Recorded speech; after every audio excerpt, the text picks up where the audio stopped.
County Public Works Procurement and Contracting Committee meeting for Wednesday, April the 5th, 2023 will be called to order. Roll call.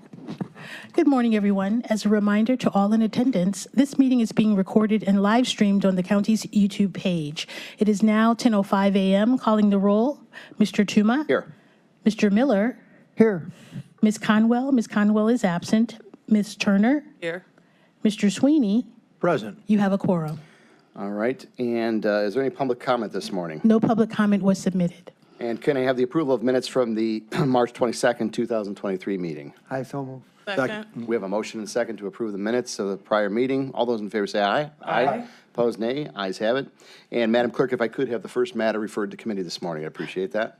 Resolution 2023-0066, awarding a total sum not to exceed $250,000 to the Village of Glen Willow for the Cochran Road Phase 2 Reconstruction Project from the District 6 ARPA Community Grant Fund. Okay, and we have our first speaker. If you could just please state your name for the record. Is that button there? Okay. There you go. Mark Segelka, Mayor, Village of Glen Willow. Okay, welcome, Mayor. Ed Wren with Chagrin Valley Engineering. We represent the Village of Glen Willow as their engineering firm. Okay, welcome. And if you could just discuss this project.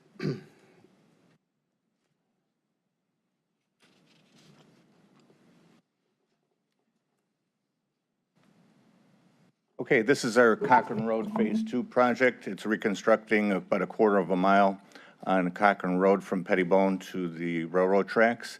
And as the slide shows, Cochran Road is the gateway to our industrial district for our manufacturing and warehousing. Provides access to the Interstate 480 through a similar corridor in the city of Solon.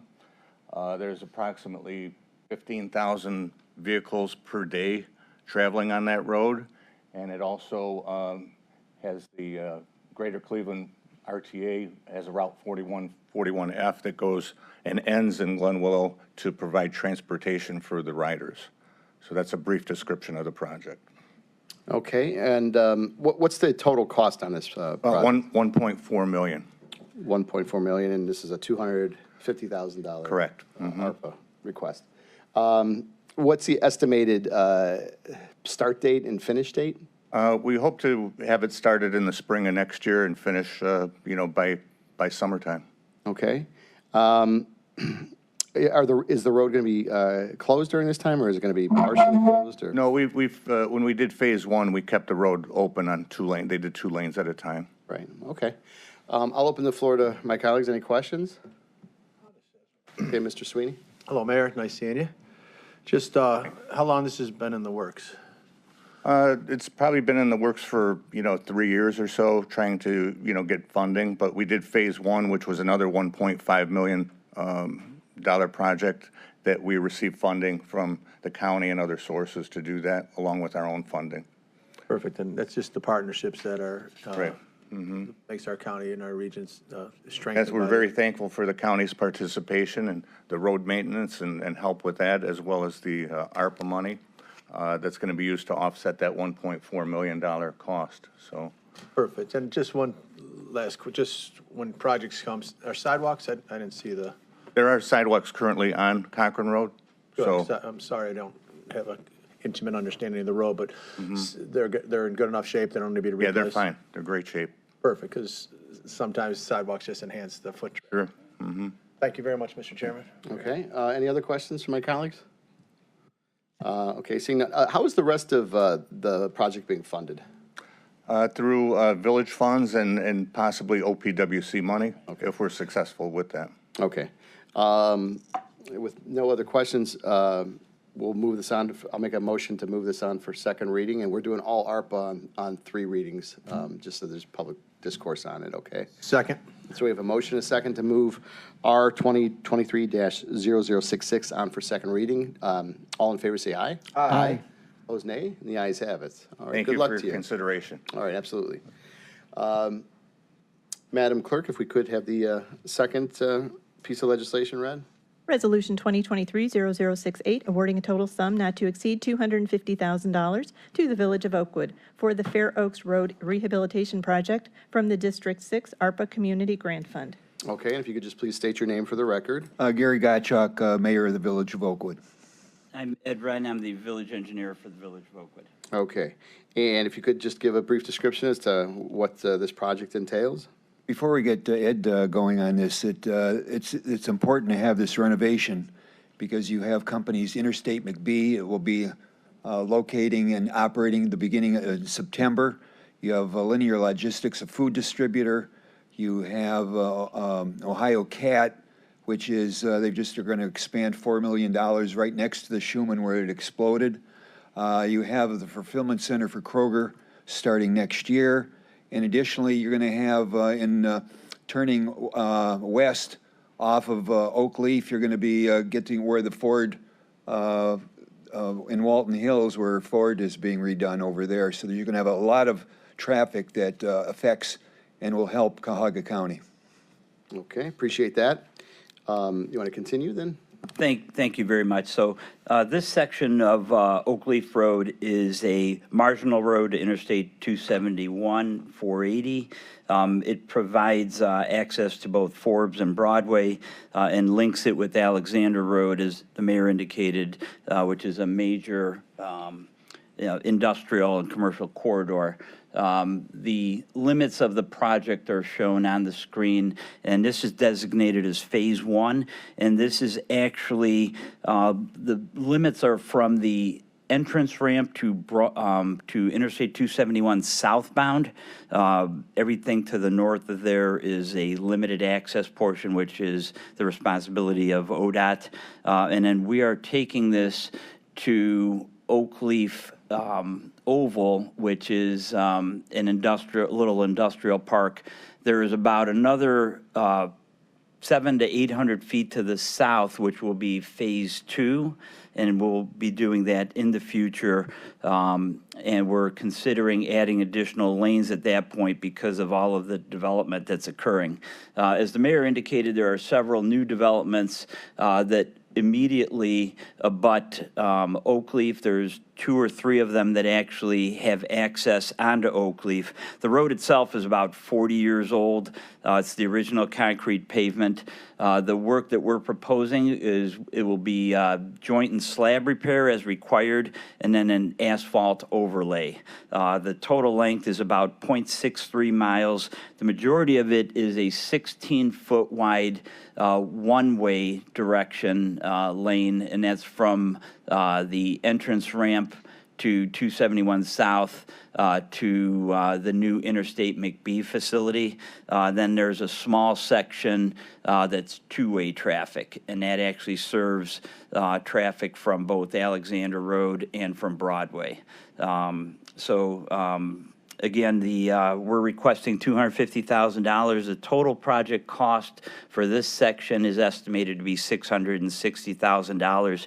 And we did receive a 0% loan from the Ohio Public Works Commission for $390,000 for this project. We're going to be starting the design on this project starting July 1st when the Ohio Public Works Commission funds become available. We anticipate bidding this in January of 2024 with a spring and summer construction period. At this point, I'll be happy to answer any questions that you may have. Okay, that was a very thorough discussion. I appreciate that. What's the status as far as opening lanes and keeping lanes closed during this time? Is it So gonna be- what we would do with this particular section, we would most likely close the section of Oak Leaf, the one-way section. We would route traffic on Forbes, the Northfield to Alexander. With the 16-foot wide pavement, it's almost impossible to really, phase it so that you would have one lane open. But those would be easily accessible from Northfield and Alexander. Okay. And then, I know you said this, but you anticipate the completion date to be spring of 2024? Yes, Okay. summer, actually. Summer, Right. okay. All right. I'll open the floor to questions. Any questions? Seeing none? Okay. I think you're a very thorough explanation, and I think this will be a great use of these ARPA funds, and hopefully you'll be able to get this project completed. So with that, I'll make a motion to move R 2023-0068 on for second reading. Do I have a second? Second. We have a motion and a second to move our 2023-0068 on for second reading. All those in favor say aye. Aye. Opposed, nay. The ayes have it. All right, thank you. Madam Clerk, if you could, the next piece of legislation. Resolution 2023-0081, making an award on requisition 11583 to Suburban Maintenance and Construction Incorporated in the amount not to exceed $1,177,263.81 for rehabilitation of Boston Road Bridge number 07.45 over the East Branch of the Rocky River in the city of Broadview Heights. All right, and if you could just state your name for the record. Yes. Good morning, Mr. Chairman, members of the committee. Tom Sotak, representing Public Works. Public Works is requesting approval to enter in a contract with Suburban Maintenance, as said, for an additional cost, or a construction cost of $1,177,268.81. This project pretty much consists of a deck replacement. While we're at it, we're going to replace the bearings and paint it while we're at it. The general appraiser is a 7, which I know some would probably say is a little bit high, but the nature of the road out there, right now we have 2 edges of the decks that's just rotted out, and the parapets are no longer, they could be counted on to provide safety, that we have those barreled off. So just for the fact that, the road's got a rural character. Unfortunately, there's a couple hills that lead in both directions. There's a lot more traffic out there than originally planned, but just concerned about the speed, and somebody hits that, it could be a bad outcome, so we want to take care of that. And while we're at it, now is a good time to, just fix it and put it to bed for the next 30 to 40 years. So the low bid was for $1,177,000, I said. So the engineer's estimate is $1.4 million, so it's about 15% under the engineer's estimate, which is good this day and age. But again, we had to keep raising the estimate on these things, so, but at least we were able to catch lightning in a bottle here, I guess. So, and there was a DEI requirement for SBE 6%, MBE 19%, WB 5%, and the low bidder was deemed to be compliant with the DEI on that. So if there's any questions, I'll be happy to answer them. Okay, appreciate that. First question is on with respect to the estimate. Do you see this as a trend or just an anomaly as far as it being so low? Well, I think right now we're just trying to, and I hate to say this, but with the price fluctuations we're seeing, the fact that it was just pretty much concrete deck, not a lot of steel involved. We're painting it, so those are commodities you kind of can get a little better feel for, because we could go back, we could get a cubic yard price for concrete, so pretty easily. It's when we get into steel, steel is fluctuating daily. So I unfortunately, at least right now, it's probably the anomaly. But, hopefully, that'll change soon here. Okay. And then as far as a start date and completion date, what's the estimated start and completion? Well, we want to get going as soon as possible. And then we want to have the completion date's October 17th, so we want to have this back open to traffic. It'll be a road closure, so we want to have it back open to traffic before winter. Is it a complete closure? Yes. Okay. And what's the alternate route going to be? Well, the alternate route, the alternate route, I think the best alternate right now is probably, we're detouring up to Route 82, north to Route 82 and south, although there's some local roads that are not, the published detour, but, obviously I think some of the commuters that go through there probably get wise to it pretty quick, so. Okay. I'll open the floor to questions. Any questions? Yes. Okay. Mr. Miller, then Mr. Sweeney. Why is there no state or federal funding on this project? Well, first of all, a general appraisal, a 7, it's really tough to secure funding. Usually you have to have a bridge rate appraisal about 4. Even a 5 is difficult. It's difficult even at a 5 to justify that because it's mostly competitive. So, one of our programs, our big programs is the County Engineers Association, the local bridge program.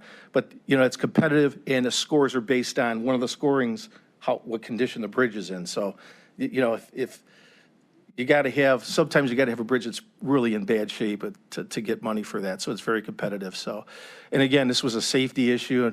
And then we figured, while we're at it, let's just take care of it and put it to bed. I mean, it's just, we'd have to do something. And one thing you got to know too, that the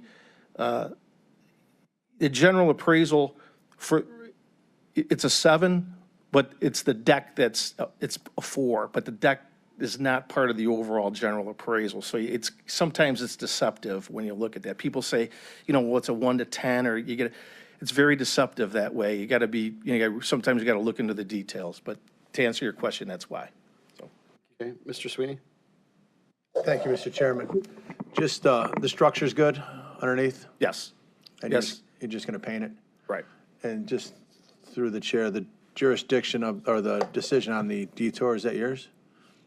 Well, it's the detour is, we propose the detour and then we run it through the locals, but, really there's really no other way to do it. to be Yeah, and honest through with the chair, just the enforcement of the detour when they cutting through the side streets, it becomes too much, the local Right. department will deal with it. Yeah, but I would say that in this case, it's probably, the detour is probably more of Metro Parks or something like that, the parkway there, that, it's not official, but, it's. Parkway's big enough. Yeah. Yeah, okay. Thank you, Mr. Chairman. Thank Okay. you. And then, you mentioned it being a safety issue, number 1, and number 2, you want to get moving on it. So is your request for second reading suspension on this? Yes, respectfully, yes. Okay, if no one has any objections, I'll make that motion to move our 2023-0081 on for second reading suspension. Do I have a second? Second. I have one additional question. Okay, I'm sorry. We'll hold that until we hear from Mr. Miller. So, it's a follow-up question regarding the detour. Are motorists required to take the posted detour, or is that only advisory and people are fine to choose an alternative route if they prefer? The posted detour is the recommended detour. It's the detour that's sufficient for all vehicles. So that's the, in a perfect world, that's the detour we'd like everybody to take. But, we're all drivers too, so we know how that goes. But that's the official detour. And typically historically, it really hasn't been a problem, to be honest with you. I mean, we posted detour, and I can't think of an instance in recent memory where somebody said there's too many people, cutting through or anything like that. It just doesn't typically happen. So if somebody uses a route other than the posted detour, is that something that a motorist could be pulled over by a police officer for? Or is it Honestly, not I don't know. I'd have to look at the jurisdictions with that, how they would handle that. I mean, I could say that in my experience, I could tell you that we have, through the years, we've posted detours for our roads where we're doing construction. Pleasant Valley is a good example. Pleasant Valley, we did in Parma, and we had a detour posted for through traffic. It was supposed to be local traffic only, and I could tell you there's more people than, not everybody lived on that road that was driving there, but I didn't see anybody get pulled over or anything like that. So it's probably up to the jurisdiction how they do that, yeah. Okay, thank you. Okay, any other questions? Okay, seeing none, we have a motion and a second to move 2023-0081 on for second reading suspension. All in favor, say aye. Aye. Aye. Opposed, nay. The ayes have it. All right, thank you, Mr. Sotek. Appreciate that. Any other miscellaneous business before the committee this morning? Okay, seeing none. Chairman, for running a very efficient meeting today. Well, it helps when you have great questions, so I appreciate that. And then we'll make a motion to adjourn. So moved. We have a motion and a second to adjourn. All in favor, say aye. Aye. Aye. Opposed, nay. Ayes have it, and we will adjourn our Public Works Committee at